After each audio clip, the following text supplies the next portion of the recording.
You stand in the shadowed halls of Havre Castle, the year 1515, where the air hums with the scent of blooming roses and the undercurrent of whispered ambitions.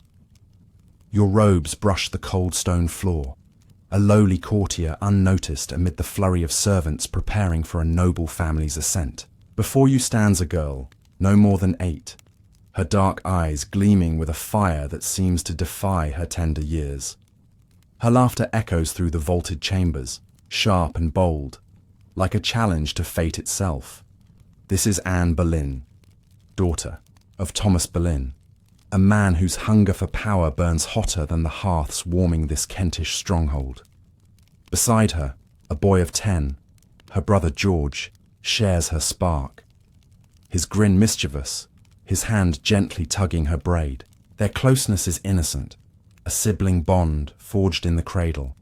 But in the treacherous world of Tudor politics, even innocence can be twisted into something sinister.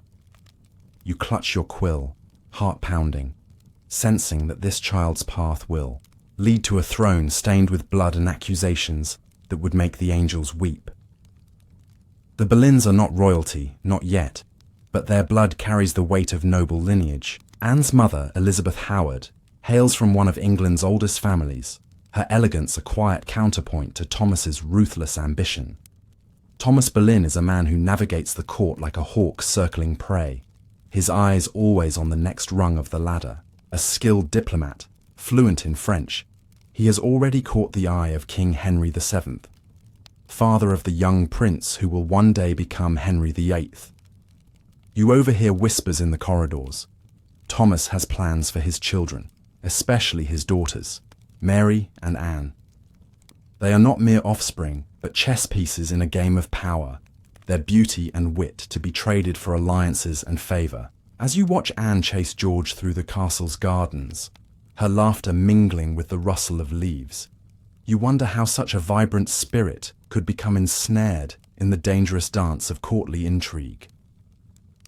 Anne's childhood is no ordinary tale of noble upbringing. Born sometime between 1501 and 1507, records are maddeningly vague. She grows up in a world where life is as fleeting as a summer storm.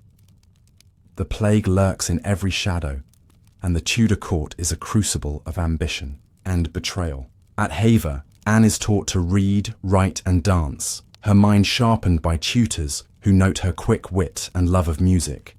But it's her time abroad that shapes her most profoundly. By 1514, at barely 7 or 8, she is sent to the glittering court of Margaret of Austria in the Netherlands, then to France under Queen Claude. You imagine her there, a small figure amid the opulent palaces of Paris, absorbing the elegance of French fashion, the cadence of poetry, and the subtle art of diplomacy. Her letters home, penned in a childish scrawl, brim with excitement, descriptions of velvet gowns, lute melodies, and courtly masks. Yet beneath her enthusiasm lies a keen awareness of her role as a Boleyn, a tool for her father's ambitions. In France, Anne's bond with her brother George deepens through letters and rare visits. George, sent to study at Oxford and later joining diplomatic missions, writes to her of court gossip and his own dreams of glory. Their correspondence is playful, filled with shared jests and coded references to their family's plans.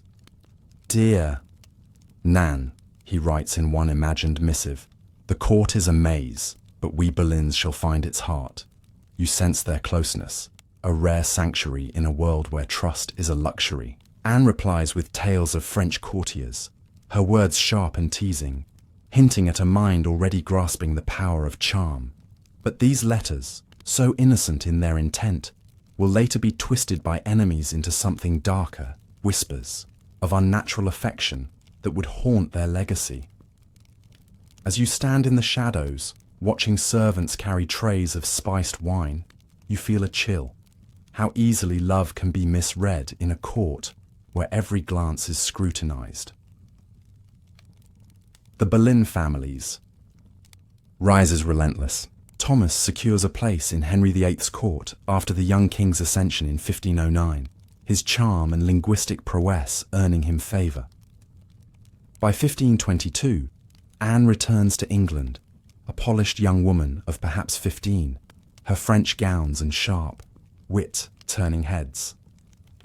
Her sister Mary has already caught Henry's eye, serving as his mistress, a role that brings the Boleyns favour but also shame, for Mary is discarded when the king's passion wanes. You see Anne at her first court appearance, her dark hair adorned with pearls, her movements graceful yet deliberate. She is no mere beauty. Her intelligence is a weapon, her conversation laced with ideas from French salons. Courtiers whisper of her exotic allure, but also of her ambition, a trait inherited from Thomas. She aims higher than Mary, they murmur, their voices dripping with envy. Anne's eyes meet George's across the banquet hall, a silent pact between siblings.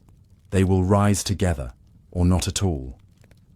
George, now a young man of promise, is carving his own path. Handsome, poetic, and quick-witted, he joins Henry's privy chamber, a position that places him at the king's side. You overhear him reciting verse to Anne in a quiet corner, their laughter a brief escape from the court's watchful eyes. Their bond is unmistakable, siblings united by shared dreams and the weight of their father's expectations. Yet this closeness, so natural in youth, begins to draw suspicion. Courtiers, ever eager for scandal, note how often they confer, how freely they laugh. Too close, one whispers, a seed of poison planted in fertile ground. You feel your heart quicken. In this world, innocence is no shield against malice. The Boleyns are climbing, but every step upward makes them a target. Their family unity a vulnerability in a court that thrives on division. As Anne matures, her father's ambitions crystallize. Thomas sees in her not just a daughter, but a key to the ultimate prize, a royal alliance. By 1525, Anne catches the eye of Henry VIII himself, now married to Catherine of Aragon, but restless in his childless marriage. You stand in the great hall at Greenwich, the air heavy with the scent of beeswax and intrigue, as Henry's gaze lingers on Anne. His golden hair catches the torchlight, his presence commanding yet restless. Anne, now about 18, meets his stare with a boldness that sets her apart from other ladies.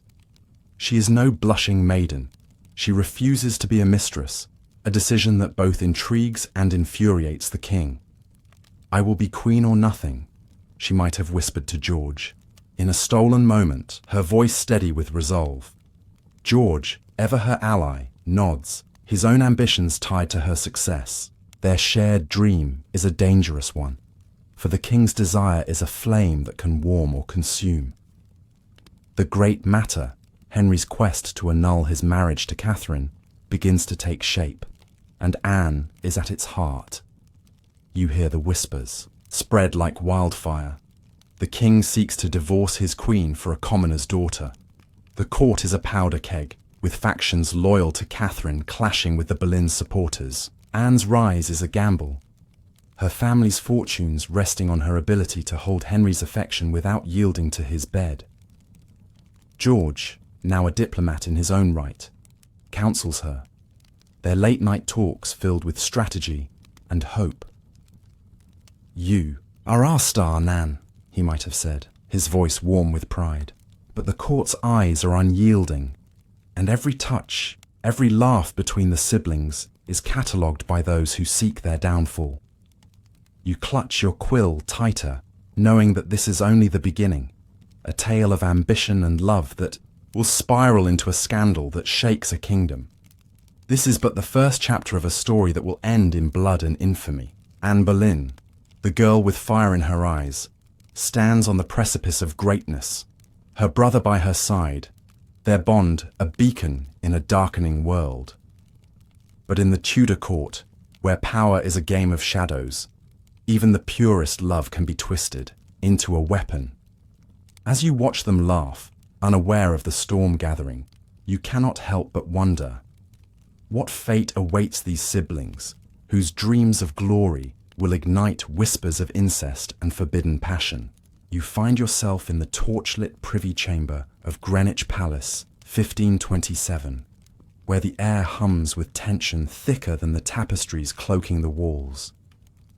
The scent of polished oak and spiced wine lingers, but it's the weight of ambition that truly chokes the room. Before you stands King Henry VIII, broad-shouldered and golden-haired, his blue eyes blazing with a hunger that no feast can sate. His gaze is fixed on a woman whose dark beauty cuts through the court like a blade. Anne Boleyn, no longer the girl of Hever Castle, but a vision of elegance, her French gown shimmering under candlelight. Her voice, sharp with wit, dances through the air as she deflects the king's advances with a smile that promises everything and yields nothing. In the shadows, her brother George, now a rising star in the king's privy chamber, watches with a mix of pride and unease. Their eyes meet briefly, a silent pact forged in years of shared dreams. But in this court of vipers, even a glance between siblings can spark whispers of forbidden flames. You clutch your cloak, heart pounding, sensing the storm brewing beneath the surface of this dangerous game. Anne, now in her early 20s, is no mere courtier's daughter. Her years in France have honed her into a weapon of charm and intellect, fluent in poetry, music, and the subtle art of influence. She moves through the court like a comet, drawing gasps and glares in equal measure. Unlike her sister Mary, whose brief role as Henry's mistress brought the Boleyns favour but left her discarded, Anne plays a bolder hand. She refuses to be a conquest, her resolve as unyielding as the stone walls around her. "I will not be another Mary," she might have whispered to herself, her breath misting in the chill of her chamber as she pens letters to George, her confidant and ally. The king's desire for her is a double-edged sword, opportunity wrapped in peril. You overhear courtiers murmur, their voices dripping with envy. She bewitches him, that Boleyn girl, with her dark eyes and sharper tongue. But it's not witchcraft. It's strategy, a calculated dance to secure a crown rather than a fleeting tryst. Henry's obsession grows like a fever, consuming his thoughts as he wrestles with his marriage to Catherine of Aragon. By 1526, the king's great matter, his quest to annul his union with his Spanish queen, takes root, driven by his lack of a male heir and his burning passion for Anne. You stand in the great hall, the clink of goblets and laughter masking the undercurrent of division. Catherine, devout and regal, commands loyalty from many, but Henry's heart is elsewhere. Anne, ever astute, senses the power in his desperation. In private moments, perhaps in the gardens of Eltham Palace, she confides in George, their voices, low beneath the rustle of leaves. "He promises me everything, George," she might have said, her fingers twisting a ribbon as she speaks. "But I will be queen or nothing." George, his own ambition tethered to hers, nods, his eyes alight with the Boleyn fire. "Then we play the long game, Nan," he replies, his voice a mix of caution and courage. Their bond, forged in childhood, is a fortress against the court's malice, but it's also a vulnerability. For every whispered confidence is a thread enemies can unravel.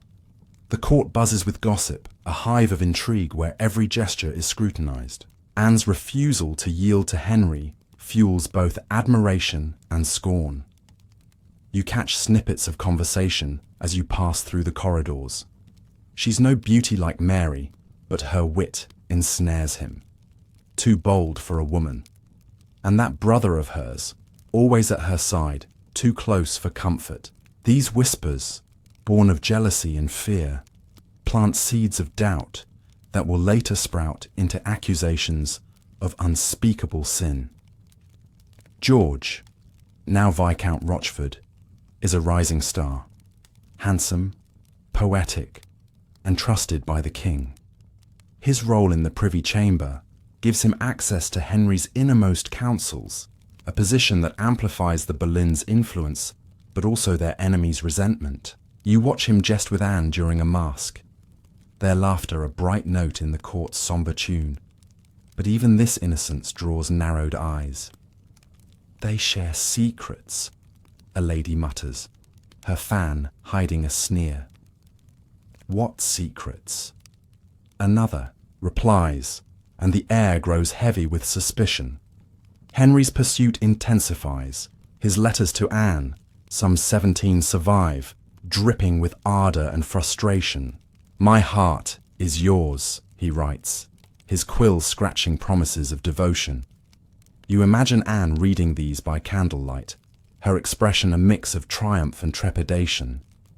She knows the stakes. To hold the king's love without surrendering her virtue is to walk a tightrope over a pit of wolves. Her faith, shaped by French reformers, guides her. She prays nightly, her knees pressed to the cold floor, seeking strength to navigate this perilous path. George, too, is her anchor, their late-night talks filled with strategy and hope.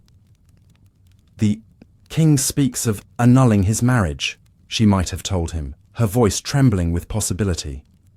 But Rome will fight us, and Catherine's allies sharpen their knives. George, ever the poet, might have replied with a line from Petrarch, masking his worry with charm. Fortune favours the bold, sister. Their shared dream is a beacon, but the court's shadows grow longer with each passing day. The great matter divides England, pitting the Boleyns against powerful factions. By 1527, Henry seeks papal approval to end his marriage, a process that drags on for years, ensnaring cardinals, scholars, and kings. Anne, caught in the eye of this storm, becomes a lightning rod for hate.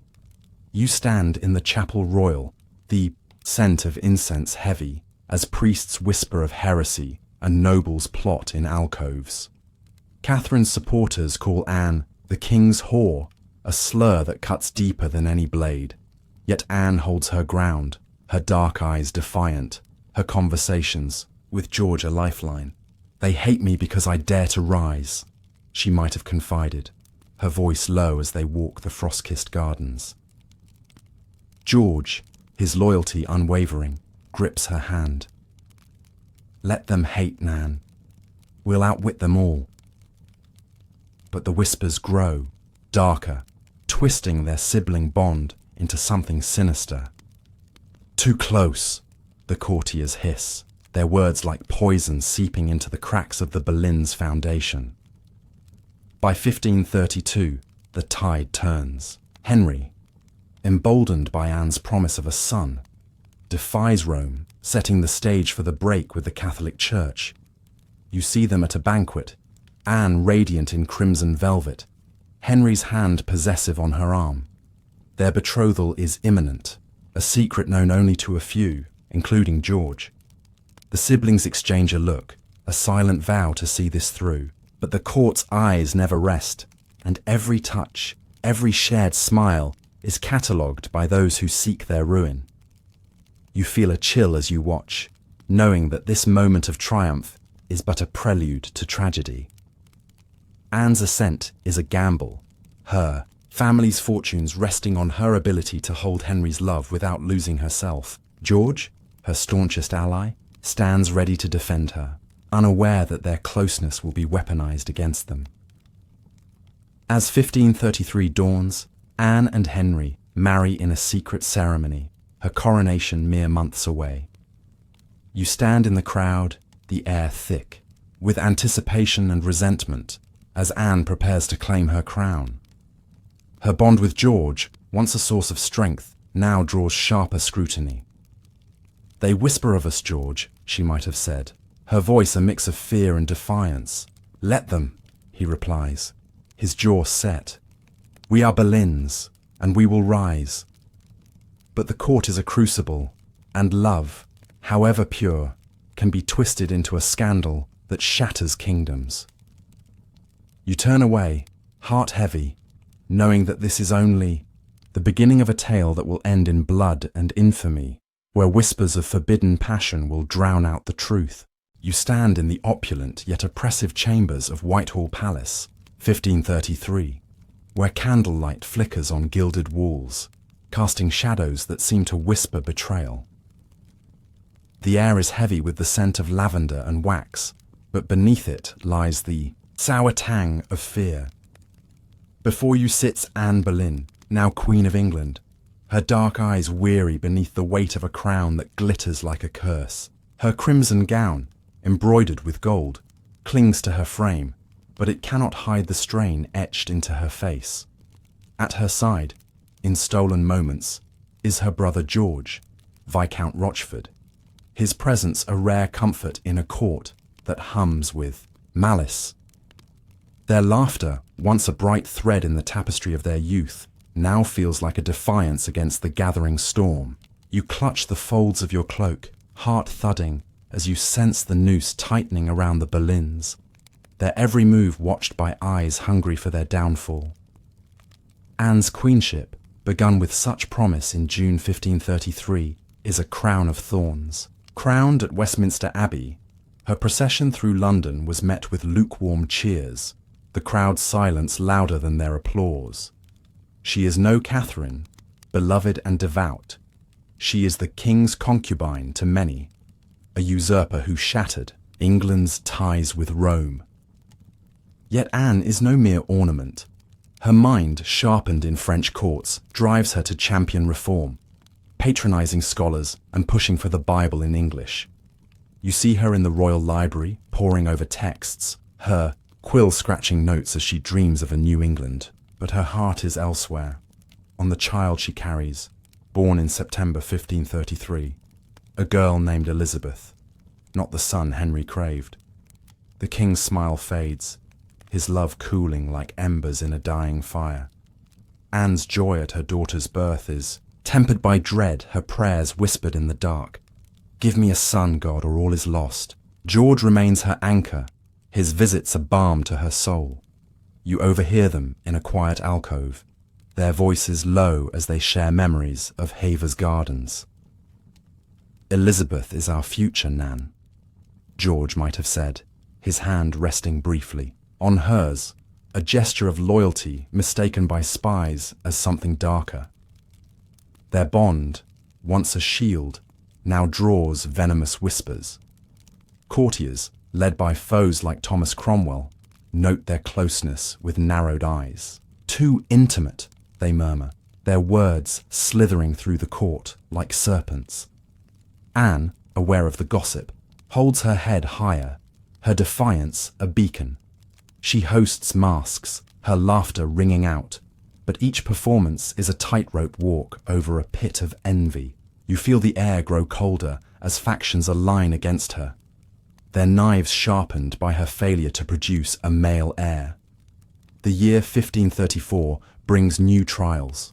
Anne suffers a miscarriage, the loss a silent scream in her heart. You imagine her alone, in her chamber, the bed curtains drawn, her tears soaking the linen as she clutches a locket with Elizabeth's miniature. Henry's visits grow rare, his eyes straying to Jane Seymour, a pale lady in waiting, whose quiet demeanour mocks Anne's fire. The court buzzes with fresh gossip. The king tires of her. She's cursed barren. Anne turns to George, their late-night talks now laced with desperation. He doubts me, George, she might have confided, her voice trembling as she paces the stone floor. But I'll give him a son yet. George, ever loyal, grips her shoulders. You're stronger than them all, Nan. We'll outlast their lies. But the lies grow bolder, fueled by Cromwell's schemes and the resentments of Catherine's allies, who see Anne as the root of England's schism. The whispers of scandal take root, twisting innocent moments into grotesque accusations. A lady's careless jest, perhaps from the Countess of Worcester, over unpaid debts, sparks rumours of Anne's infidelity.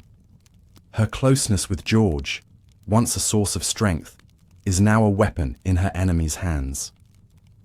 They say we're too close, Anne might have whispered to him, her eyes flashing with fear and fury. Let them talk, George replies, his voice steady but his heart heavy. You stand in the shadows, watching as courtiers exchange knowing glances, their words dripping with poison. The Queen and her brother, unnatural, sinful. These are lies, born of jealousy and ambition. But in the Tudor court, truth is a fragile thing, easily shattered by the weight of power. Anne's reforms, her sharp tongue, her very existence threaten the old guard, and they will stop at nothing to see her fall. Before we plunge deeper into this tale of betrayal and whispered sins, let's pause for a moment. If you're captivated by these forgotten stories of survival and slander, hit that like button and subscribe to uncover more hidden truths. And drop a comment below.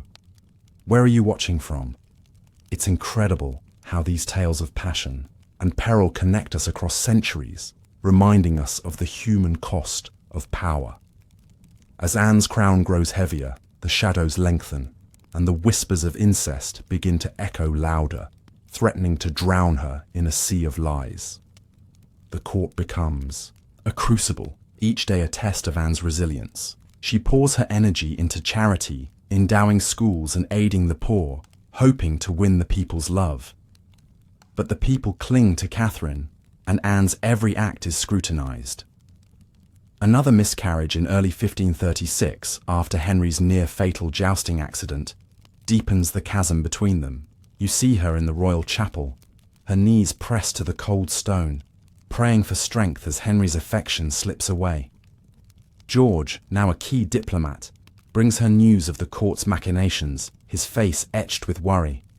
Cromwell watches. "Us, Nan," he might have warned, his voice low. "He weaves a web we cannot see." Anne nods, her jaw set, but her heart trembles.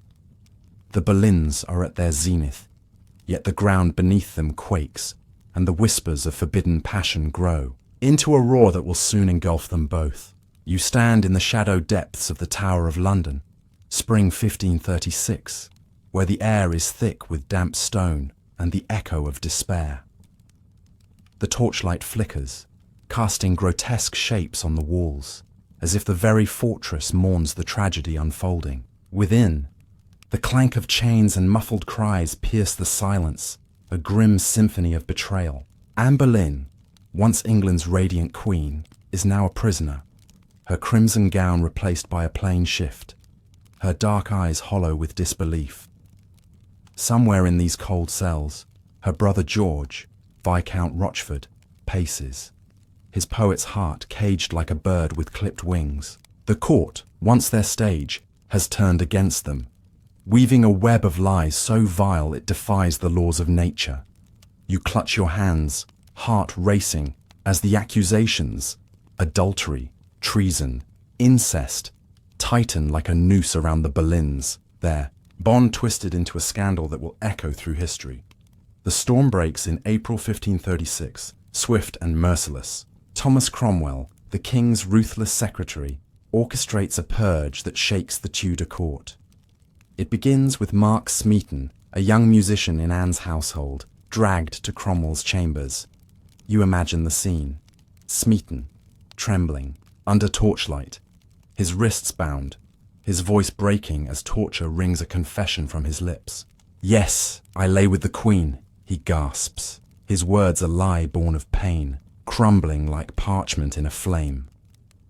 His false admission lights the fuse, implicating others. Henry Norris, the king's trusted friend, Francis Weston and William Brereton, courtiers of charm and ambition, even Richard Page, though he escapes the net.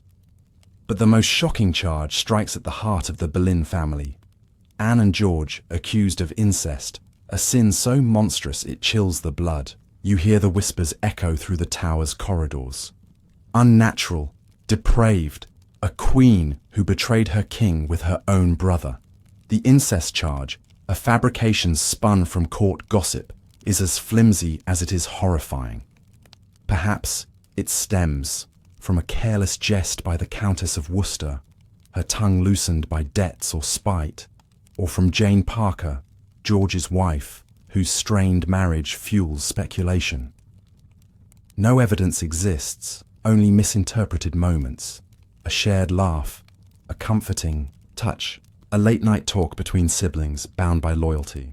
You see Anne in her cell, her breath misting in the chill, her mind replaying innocent memories now twisted into nightmares. "How could they think this of us?" she might have whispered to herself, her voice cracking as she clutches a prayer book. George, in his own cell, paces like a caged lion, his poet's soul raging against the lies. "We loved as siblings, nothing more," he might have scrawled on a scrap of paper, his quill trembling with fury. The psychological toll is crushing. Anne's faith, once her strength, now battles despair. George's defiance masks a heart fractured by betrayal. Cromwell's motives are clear. Anne's influence threatens his power. Her reforms challenge his allies, and Henry's desire for Jane Seymour demands a clean slate. The king, wounded by Anne's miscarriages and his own fading love, turns a blind eye to the truth. You imagine him in his privy chamber, his golden hair dulled by paranoia, nodding as Cromwell presents the charges. "She has betrayed me," Henry might have growled, his ego stung by the thought of rivals, even imagined ones. The court, a crucible of ambition, eagerly devours the scandal. Courtiers who once fawned over Anne now whisper of her witchcraft and depravity. Their words are poison seeping into the king's mind. You feel the air grow heavier, the walls closing in as the Boleyn's enemies weave their lies into a tapestry of doom. The arrests come swiftly, a cascade of iron and dread. On May 2nd, Anne is seized at Greenwich, her laughter silenced as guards escort her to the Tower. You see her step into the barge, her head high despite the trembling. In her hands, the Thames reflecting her fading dreams. George follows, arrested the same day, his defiant gaze meeting hers across the water. The other accused, Norris, Weston, Brereton, are swept up, their fates tied to Cromwell's machinations. In the Tower, Anne's composure phrase. She paces her cell, her prayers punctuated by sobs. "They've taken everything, even my brothers. Honour," she might have whispered, her voice a ghost in the stone. George too feels the weight, his mind racing with memories of their childhood, racing through Heather's gardens, sharing secrets under starlight. These memories, once a sanctuary, now fuel the accusations, their innocence twisted into a grotesque parody of love. The charges are a masterstroke of cruelty, accusing Anne not only of adultery, but of plotting Henry's death, a treason that seals her fate. The incest allegation, though, is the most devastating, a taboo that shocks even the hardened court. You hear the guards mutter as they pass her cell, "A queen who lay with her brother, what depravity!" Yet the truth lies buried beneath, layers of ambition and fear. Anne and George were allies, their bond a fortress against the court's malice. But in a world where power is everything, loyalty is a dangerous luxury. Cromwell's web ensnares them, each false confession a thread tightening around their necks. You stand in the shadows, heart heavy, knowing that this is no mere scandal but an orchestrated devastation, a family's love turned into a weapon to destroy them.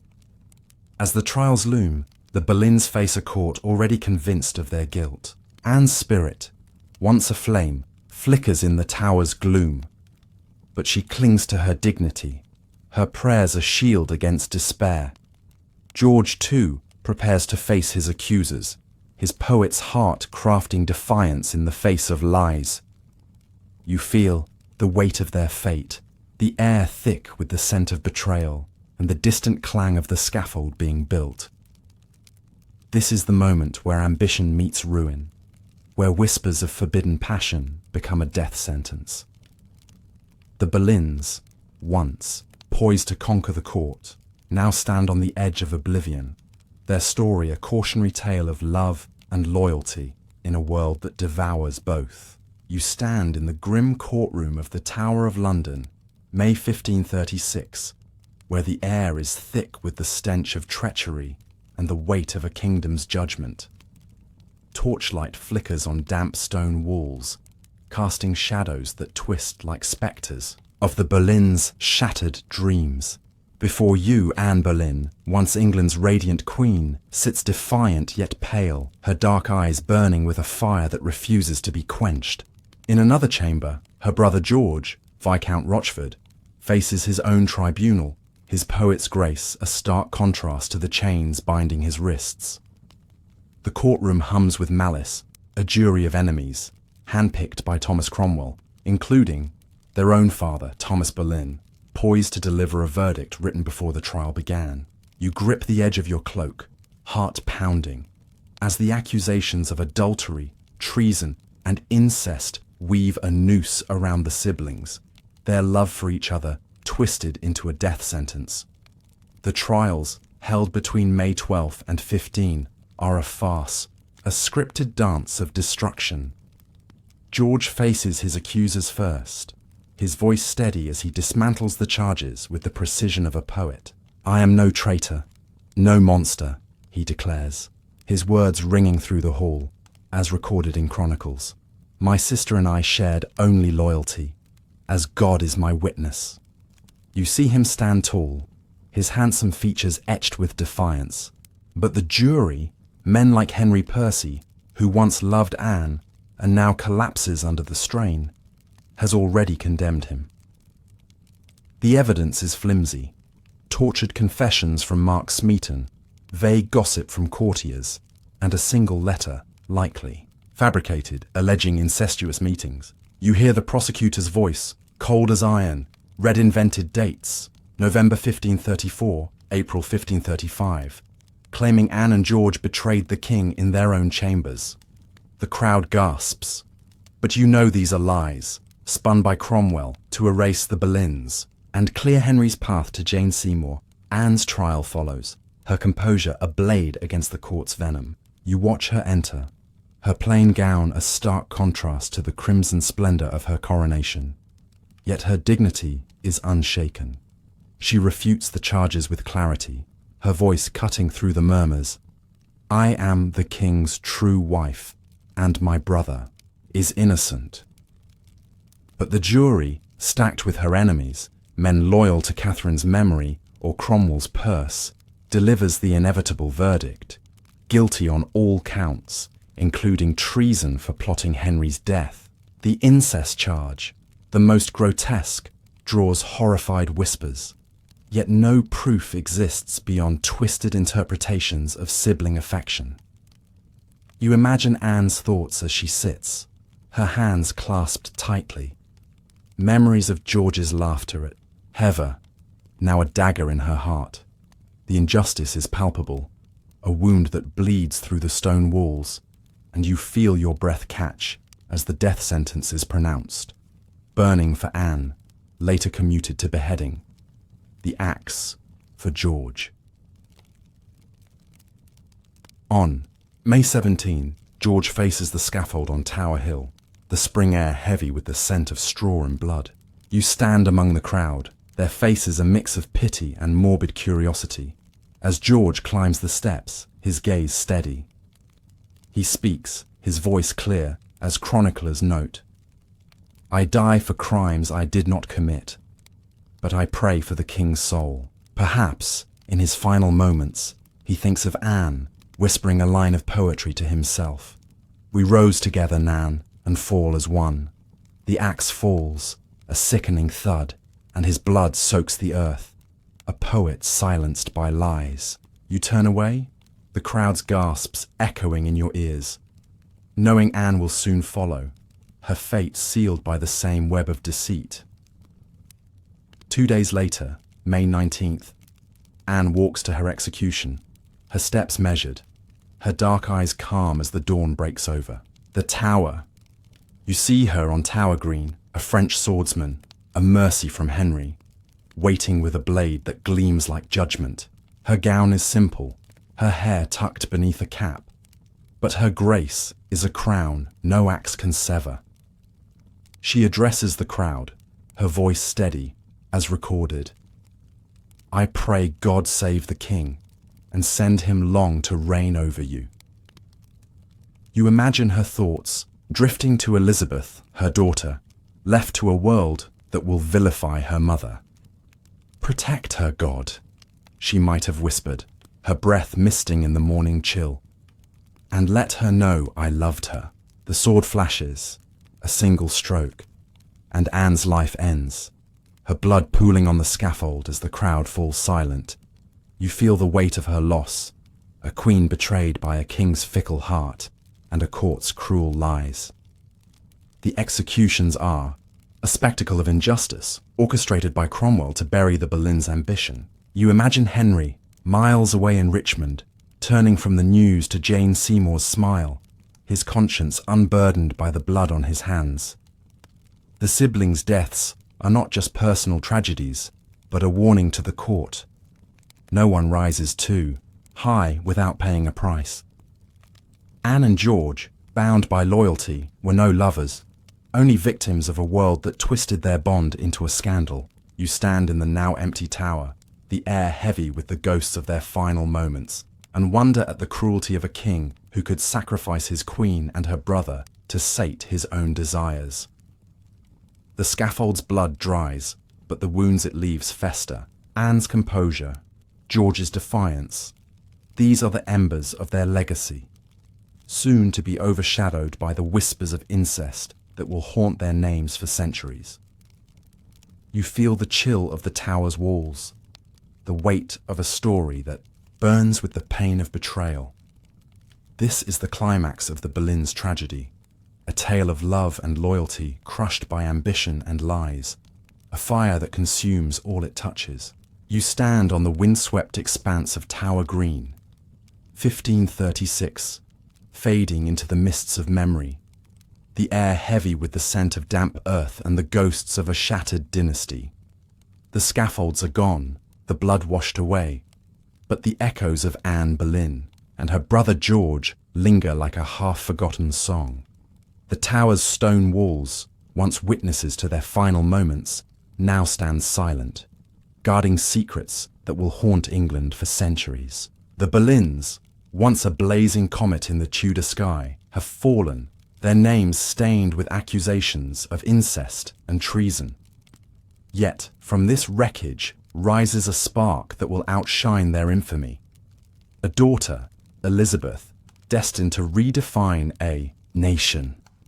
You clutch your cloak against the chill, heart heavy with the weight of their tragedy, as you ponder the truth buried beneath whispers of forbidden passion.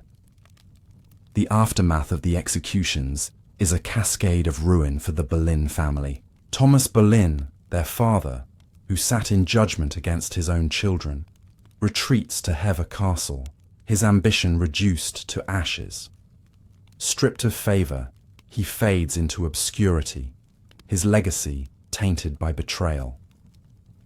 Mary Boleyn, Anne's sister, slips quietly from court, seeking solace in a modest life, her brief role as Henry's mistress a distant memory. The court moves on, Henry marrying Jane Seymour mere days after Anne's death, his golden hair untouched by guilt as he chases a male heir. You imagine him in his privy chamber, his laughter mingling with Jane's, as if Anne and George were but shadows easily forgotten. But the whispers persist, carried by chroniclers and gossips, branding Anne as a seductress, a witch, her brother her depraved accomplice. These lies, woven by Cromwell's cunning and Henry's indifference, cling to their names like cobwebs, obscuring the truth. Yet truth, though fragile, has a way of enduring. Historians, sifting through the ashes of Tudor records, find no evidence to support the charges of incest or adultery. The accusations, as scholars like Eric Ives and Alison Weir argue, were a fabrication, a lethal cocktail of Cromwell's ambition, Henry's desperation for a son, and the court's resentment of Anne's influence. The incest charge, in particular, was a masterstroke of cruelty, born from misinterpreted moments, shared laughter, a comforting hand, late-night talks between siblings bound by loyalty. You envision Anne in her tower cell, her prayer book clutched, tightly, her thoughts on Elizabeth. "Let her know I was no monster," she might have whispered, her breath misting in the gloom. George, too, faced his end with a poet's grace, his final words a plea for truth. Their bond was no sin, only a fortress against a world that devoured trust. The psychological toll of their story resonates across time. Anne, a woman of fire and faith, was no seductress, but a visionary, pushing for reform in a court steeped in tradition. Her ambition, forged in the crucible of her father's dreams, was her strength and her undoing. George, her poet brother, was no traitor, only a loyal ally whose love was twisted into a weapon. You feel their despair, their defiance, as they faced a world that judged them not for who they were, but for what it needed them to be. The whispers of incest were not just lies, but a reflection of the court's fear.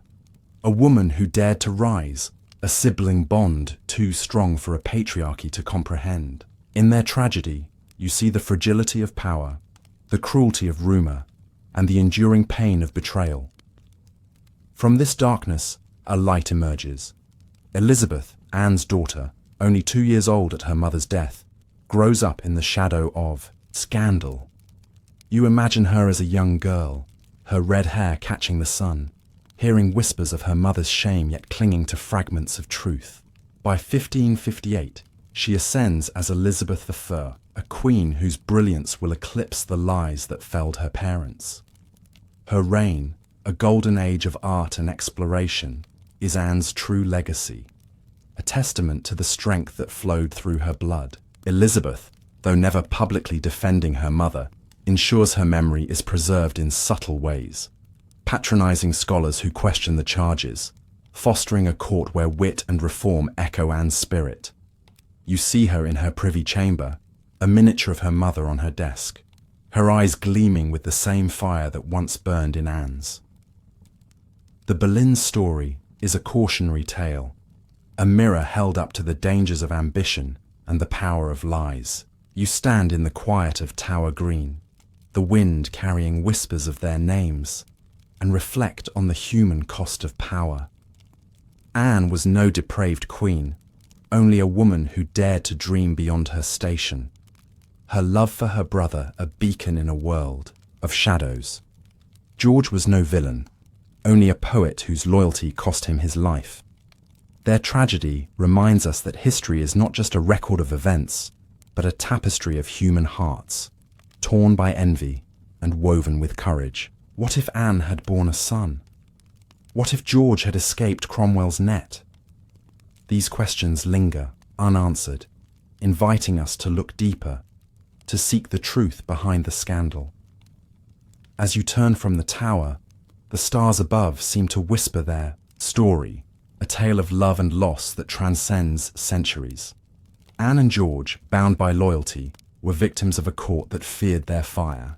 Their legacy, carried by Elizabeth, is a testament to resilience, a reminder that even the darkest lies cannot extinguish truth forever.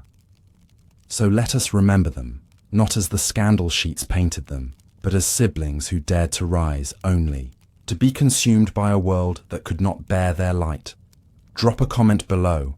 What do you think of their story? Is it a tale of ambition gone awry, or a warning about the power of whispers? Subscribe for more forgotten histories, and let's uncover the truths hidden in the echoes of infamy.